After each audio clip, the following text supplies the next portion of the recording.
İki paralel cərəyanın naqil arasında əgər qarşılıqlı təsir təyin etmək istəyiriksə, Biot-Savart-Laplace qanunundan istifadə edirik. Bu zaman görürük ki, amper qüvvəmiz asılıdır nələrdən? Naqillərdən keçən cərəyanlardan, cərəyanların hasilindən və onların naqilin uzunluğuna hasilindən düz mütənasib asılıdır. Naqillər arasındakı məsafədən isə tərs mütənasib asılıdır. Biz baxırıq, məsələn, 3 naqil verilibsə, birinci, ikinci və üçüncü naqilimiz. Birinci naqillə ikinci naqil arasındakı təsir qüvvələri bərabər olacaq, çünki demişdik qarşılıqlı təsir qüvvələri bərabərdir. Amma birinci ilə ikinci arasındakı təsir qüvvəsi ilə birinci və üçüncü arasındakı təsir qüvvəsi artıq orada fərq eləyəcək. Səbəb nədir? Birinci ilə ikinci arasındakı təsir qüvvələrinin arasındakı məsafə R qədərdir. Birinci ilə üçüncü arasındakı məsafə isə 2R qədərdir. Ona görə də bunlar arasındakı qüvvə daha kiçik olmuş olacaq. Biz dedik ki, sarğac özünü bir növ maqnit kimi aparırdı. Sarğacın daxilindəki maqnit sahəsi sarğaca daxil olunmuş içlikdən asılıdır.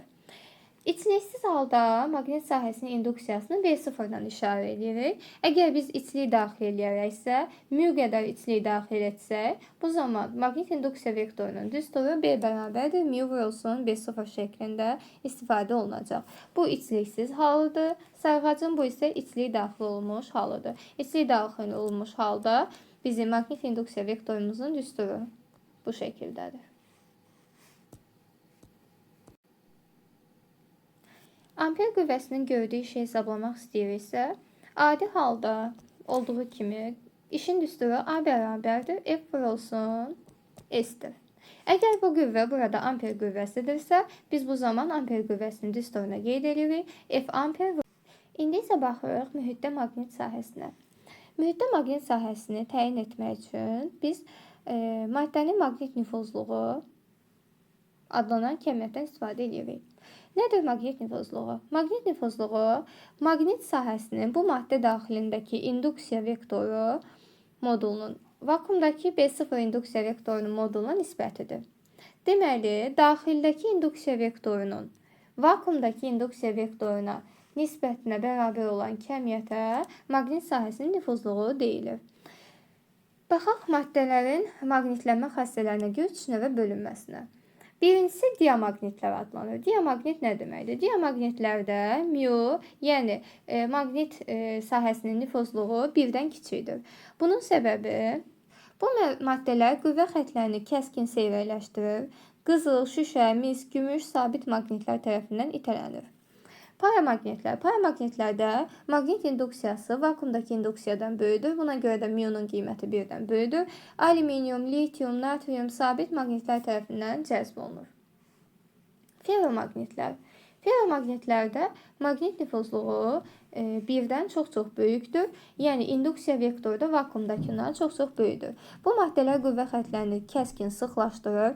Dəmir, nikel, kobalt sabit maqnitlər tərəfindən böyük qüvvə ilə cəzb olunur. Deməli, cəzb etməyə baxsaq, μ 1-dən kiçik olarsa cəzb etmə yoxdur, itələnmə var. Paramaqnitlər μ 1-dən böyükdür, cəzb olunurlar. Ferromaqnitlər isə böyük qüvvə ilə cəzb olunurlar. Dəmir, nikel böyük qüvvə ilə cəzb olunur. Qızıl, şüşə, mis isə maqnitdən itələnirlər.